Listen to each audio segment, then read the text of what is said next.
Hello বন্ধুরা, গঙ্গাধারা বিকা আজকের পর্বে আপনারা দেখতে পারবেন গঙ্গার আসল বাবা মাকে খোঁজার জন্য অর্জুন আর গঙ্গা গিয়েছিল গঙ্গার মিনতি মায়ের বাড়িতে। সেখানে গিয়ে তারা খবর পায় যে অনাথ আশ্রম থেকে তাদের মাকে আনা হয়েছিল এবং সেখানে দুইটি যমজ বাচ্চা ছিল। হ্যাঁ বন্ধুরা, এমনটাই দেখা যাবে আজকের পর্ব। বিস্তারিত ঘটনা জানার জন্য ভিডিওতে লাইক করে চ্যানেলটি সাবস্ক্রাইব করে পাশেই থাকুন। শুরু থেকে শেষ অবধি দেখুন, তাহলে সমস্ত ঘটনা আপনারা বুঝতে পারবেন। হ্যাঁ বন্ধুরা, এমনটাই দেখা যাবে। অর্জুন আর গঙ্গা চলে যায় সেই অনাথ আশ্রমে খোঁজ করতে।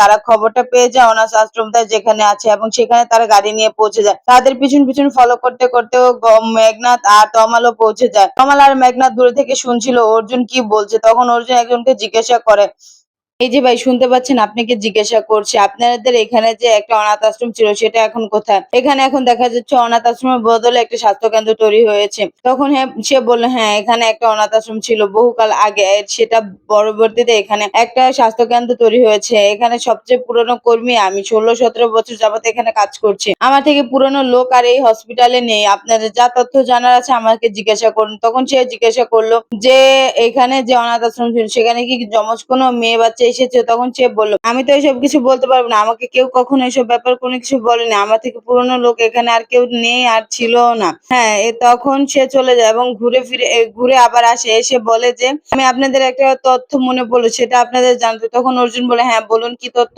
তখন সে বলতে শুরু করে, এখানে যে দারোয়ান আছে সে অনেক পুরনো লোক। তার বাবা এখানে দারোয়ানগিরি করতো এবং সে রাতে দারোয়ানগিরি করে।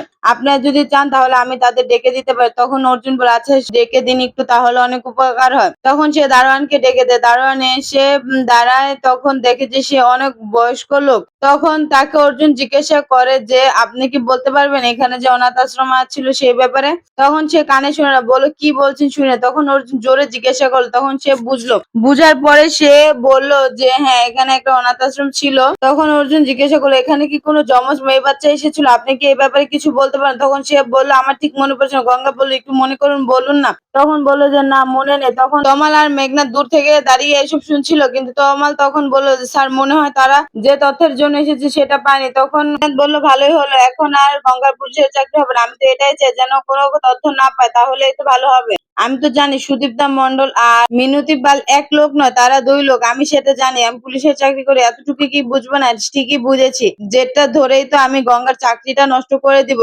তখন বলে যে তমাল, জি স্যার, তাহলে আপনি একটু এগিয়ে যান। তখন বলে যে হ্যাঁ আমার সাথে থেকে তোমার বুদ্ধি হয়েছে। আর এইদিকে বারবার অর্জুন মিলারকে ফোন দেয়, ফোন দিয়ে সম্পূর্ণ ঘটনা বলে এবং সে বিস্তারিত ঠিকানা নিয়ে অর্জুনকে দেয়। আর তখন তাদের সহকর্মী মন্দির থেকে প্রসাদ নিয়ে আসে, এনে তাদেরকে দেয়। তারা সকল প্রসাদ খায় এবং মিনাল বলছে যে পেয়ে গেছি সকল তথ্য এবং খবর, আর কোনো চিন্তার বিষয় নেই। এখন সম্পূর্ণ ঘটনা স্যার বুঝতে পারবে। স্যার ইনফরমেশন নেওয়ার জন্য আমাকে বারবার কল দিচ্ছে, ঠিকানা দিচ্ছে, আমি ওই ইনফরমেশন গুলো বের করে দিচ্ছি। তখন সকলে মিলে বললো, হ্যাঁ আমরা চাই গঙ্গার চাকরিটা হোক, আমাদের টিমে গঙ্গা আসুক, গঙ্গা খুব ভালো একটা মেয়ে, এইসব বলছিল। তখন তারা দেখে যে খুঁজে পেয়েছে। তখন অর্জুনকে ফোন দিয়ে তারা জানায় যে স্যার যে ঠিকানা আপনি দিয়েছেন সেই ঠিকানা আমরা খুঁজে পেয়েছি। তখন অর্জুন হাসি মুখে বলে যে ভালোই হয়েছে এখন পেয়েছো, তাহলে আমরা কালকে সকালে ওখানে যাব। গঙ্গা বলল, না স্যার, তাহলে আমরা আজকে এখনই যাব ওখানে, দেরি করার তো মনে হয় ঠিক হবে না। তার জন্য অর্জুন ও গঙ্গার কথা সায় দিল, সায় দিয়ে বলে আচ্ছা ঠিক আছে চলো আজকে আমরা ওখানে যাব। তারা আড়াই দিঘি থেকে গিয়েছিল ভদ্রপুর অনাথ আশ্রমে। ভদ্রপুর অনাথ আশ্রম থেকে তারা তেমন কিছু জানতে পারে না, কারণ সেখানে অনাথ আশ্রম ভেঙে একটা স্বাস্থ্যকেন্দ্র তৈরি হয়ে গেছিল। সেখান থেকে তারা খবর পায় যে এখানে একজন পুরানো ওয়ার্ডেন ছিল, সে ওয়ার্ডেন অনেক কিছু বলতে পারবে। তখন তারা সেই ওয়ার্ডের খরচে খোঁজ করতে বের হয়ে যায় এবং গাড়িতে ঘাবড়ে যায় গঙ্গা। তখন গঙ্গাকে সান্ত্বনা দেয় অর্জুন তার হাত ধরে। তারা সেই দারোয়ানের কাছ থেকে জানতে পারে যে নাগপুরে থাকে সেই চৈতালি দাস বর্মন। তখন তারা সেই নাগপুরের উদ্দেশ্যে রওনা হয় এবং সেখানে যাওয়ার আগে মেঘনা তার তমাল সেখানে পৌঁছে দেয় মুখোশ ধারণ করে। তারা গিয়ে বাড়ির কলিং বেল দিলে সেই ভদ্র মহিলা বের হয়ে আসে। বের হয়ে জিজ্ঞাসা করে যে কে আপনি, কারদের খুঁজছেন? সে ভদ্র মহিলাকে ঠেলে ঘরের ভিতর নিয়ে যায় মেঘনা তার তমাল। তমাল তখন মহিলার গলা টিপে ধরে এবং মহিলার শ্বাস নিতে পারছিল না। ঠিক ওই মুহূর্তে এসে পৌঁছায় হচ্ছে অর্জুন আর গঙ্গা। গঙ্গা আর অর্জুন এসে কলিং বেল চাপতে থাকে, কিন্তু কলিং বেল চাপার সাথেও কেউ দরজা খোলে না। তারা ওখানে ওয়েট করছিল।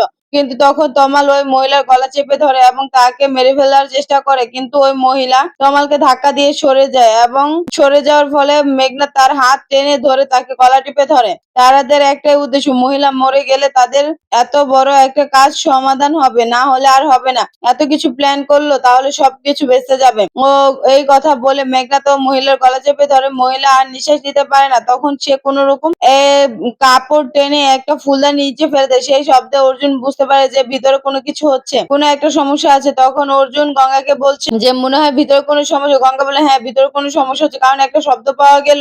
তখন তারা দুজনে মনে মনে ভাবছে এখন কি করবে, দরজা তো খুলছে না।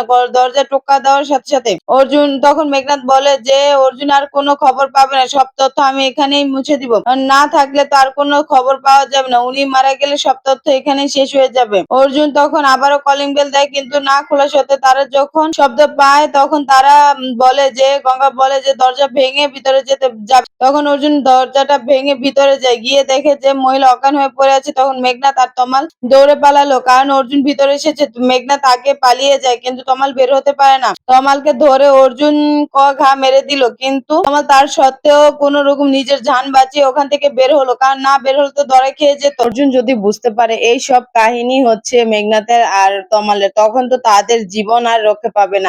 এই সব ভাবছিল তারা, তার জন্য তমাল কোন রকম নিজের জান বাঁচিয়ে ওখান থেকে ছুটে পালায়। কিন্তু তখনও গঙ্গা ওই মহিলাটি সামলাচ্ছিল আর অর্জুন ওই লোকদের পিছু নিল। অর্জুন তাদের তো পিছু নিতে নিতে অনেক দূর অব্দি তমালকে দৌড়ে নিয়ে যায় আর মেঘনা তখন হুন্ডারে করে এসে তমালকে বাঁচিয়ে নিয়ে যায়। আর এই দিকে তখন দেখা যায় যে গঙ্গা ওই মহিলাটাকে শান্ত করার চেষ্টা করছে, কিন্তু মহিলাটা কিছু বুঝতে পারছে না। সে বলছে তোমরা কারা, কেন এখানে এসেছিল, এখান থেকে চলে যাও। তোমরা তোমরা কেন এখানে এসেছো, আমি তো কারো ক্ষতি করিনি, তাহলে তোমরা কেন আমার ক্ষতি করতে চাচ্ছ। এই সব কথা বলতে থাকে উনি। তখনই গঙ্গা বলে যে না, আমি আপনার কোনো ক্ষতি করতেছি না, আপনার কাছ থেকে আমি কিছু জানতে এসেছি। ভদ্রপুর অনাথ আশ্রমের প্লিজ আপনি আমাদের এই কথাটা একটু শুনুন, বুঝার চেষ্টা করুন। কিন্তু সে বুঝতে পারছে না, একটু আগের ঘটনাটা তার মাথার উপর দিয়ে খালি ঘুরপাক খাচ্ছে যে কে বা কারা তার ক্ষতি করতে। সে তো কখনো কারো ক্ষতি করেনি, এই সব কথাই ভাবতে থাকে সে। গঙ্গা তাকে বারবার শান্ত করানোর চেষ্টা করেছিল, কারণ গঙ্গা শান্ত না করাতে পারলে তো গঙ্গা জানতে পারবেন ওই ভদ্রপুর অনাথ আশ্রমের ব্যাপারে। তার তো জানা খুব দরকার যে অনাথ আশ্রমে কি হয়েছিল, কেন হয়েছিল। যদি সে এইসব নাই জানতে পারে তাহলে কিভাবে সে সমাধান করবে, এইসব কিছু চিন্তা করতে থাকে। তখন সে মহিলা একটু শান্ত হয়, শান্ত হওয়ার পর সে মহিলাকে পানি খেতে দেয়। অর্জুন তখন পানিটা এগিয়ে দেয় এবং সে পানি খাওয়ার পরে সে বলে যে আপনি এখন কি ঠিক আছেন, একটু সাবধানে থাকবেন, একটু সুস্থ হয়ে নিন। তখন অর্জুন জিজ্ঞাসা করে এখন কি আপনি কথা বলতে পারবেন, যদি কথা বলতে পারেন তাহলে আপনার সাথে আমরা কিছু কথা বলবো, কারণ আপনার কাছ থেকে কিছু ইনফরমেশন নেওয়া। তখন মহিলা একটু স্বস্তি নিয়ে বললো হ্যাঁ বলতে পারবো, বলো বাবা কি হয়েছে। তখন তারা বলে যে ভদ্রপুর অনাথ আশ্রমে একসাথে কি কোনো জমজ মেয়ে বাচ্চা এসেছিল। তখন বললো হ্যাঁ এসেছিল নাকি ঠিক মনে নেই, কিন্তু দাঁড়াও আমার কাছে একটা ডায়েরি আছে, সেই ডায়েরিতে সমস্ত ঘটনা লেখা আছে, সমস্ত স্মৃতিগুলো আমি বন্দি করে রেখেছিলাম। তখন বললো আচ্ছা তাহলে আপনি ডায়েরিটা এনে আমাদের একটু জানান। তখন সে ওই ডায়েরি দেখে মনে পড়ে যে হ্যাঁ এখানে জমজ দুটো মেয়ে বাচ্চা এসেছিল, একজনকে নিয়ে গিয়েছিল সমীর মন্ডল আর অন্যজনকে নিয়েছিল গোপাল দাস। এই নিয়ে তাদের দুজনকে দুই জায়গায় নিয়ে যাওয়া হয় এবং তখন গঙ্গা জিজ্ঞাসা করে আপনি কি সুমির মন্ডলের ঠিকানাটা আমাদের বলতে পারবেন। তখন সে বলল হ্যাঁ এখানে লেখা আছে, আমি তোমাদের বলছি। তখন সে বলল যে সুমির মন্ডল নাগপুর গ্রামে থাকে, সেই গ্রামে তাকে মানুষ করা হয়েছে। তখন সে আপনি কি বলতে পারবেন সে আছে কি নেই। সে বলে আমি তো এত কিছু বলতে পারবো না, তাহলে তোমরা গিয়ে খোঁজ করলে বুঝতে পারবে যে সে আছে কি নেই। তখন অর্জুন বলে আপনাকে অসংখ্য ধন্যবাদ আপনি আমাকে ঠিকানাটা দেওয়ার জন্য, কিন্তু আপনার সাথে আমাদের আরেকটু কথা আছে। এই যে গঙ্গা দেখছেন উনি হচ্ছে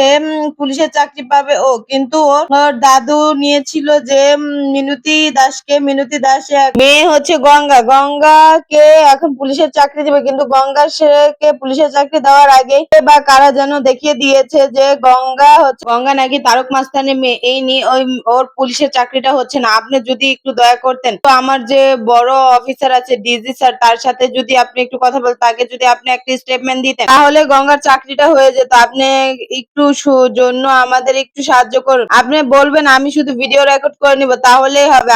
আচ্ছা বাবা আমি রাজি আছি। তখন গঙ্গা আর অর্জুন খুশি হয়ে যায় যে উনি রাজি হয়েছে স্টেটমেন্ট দেওয়ার জন্য। তখন তারা বলছে আপনাকে অসংখ্য ধন্যবাদ, আপনি স্টেটমেন্ট দিবেন রাজি হয়েছে তার জন্য। সে বলতে শুরু করে সমস্ত ঘটনা, আর অর্জুন সেগুলো ভিডিও রেকর্ড করে নিচ্ছিল যে কি কি হয়েছিল, কিভাবে হয়েছিল সম্পূর্ণ ঘটনা। কে নিয়েছিল সেই সব ঘটনাও সে বলতে থাকে। দুইজন দুই গ্রামে চলে যায় এবং সেখানে তারা থাকে। তারপর তাদের কি হয়েছে সেটা হচ্ছে আমরা জানি না। এ ব্যাপারে কোনো তথ্য আমাদের কাছে নেই। কিন্তু তখন অর্জুনের মনে পড়ে যায় ডিআইজি স্যার তাদের বাড়িতে এসে কি বলেছিল। সম্পূর্ণ বিস্তারিত সে বলতে থাকে তাকে। সে শুনে অবাক হয়ে যায় যে একটা মেয়ের জীবন এভাবে নষ্ট হয়ে যাচ্ছে একটা ছবির জন্য। কত কথাই না শুনতে হয়েছে গঙ্গা। সবকিছু অর্জুন তাকে বলে। বলার পরে সে যখন ভিডিও রেকর্ড করবে তখন সে সম্পূর্ণ ঘটনাটি খুলে বলে। তখন সে সম্পূর্ণ ঘটনা বলতে শুরু করে এবং সে জানায় যে একজন ছিল নাগপুরে, একজন ছিল ভদ্রপুরে। দুজনকে দুই ব্যক্তি নিয়ে গেছে এবং সেখানে সমস্ত ঘটনা উল্লেখ করে লেখা ছিল। তখন অর্জুন বলে যে আপনি বলতে থাকেন, আমি সম্পূর্ণ কিছু রেকর্ড করে নিচ্ছি। তখন সে আবারও বলতে শুরু করে যে তারা দুই বোন ছিল, তাদের দুই বোনকে নেওয়া হয়েছিল দুই জায়গায়। সব বিস্তারিত ঘটনা দেখে অর্জুন ভিডিও করে নিয়েছে এবং তার সহকর্মীরা সকল তথ্য বের করেছিল গুন্ডাটার ব্যাপারে। সেই গুন্ডাটা তখন জিজ্ঞাসা করে নাগপুরের কেউ আছে কিনা, তারা কি নাগপুরের কোনো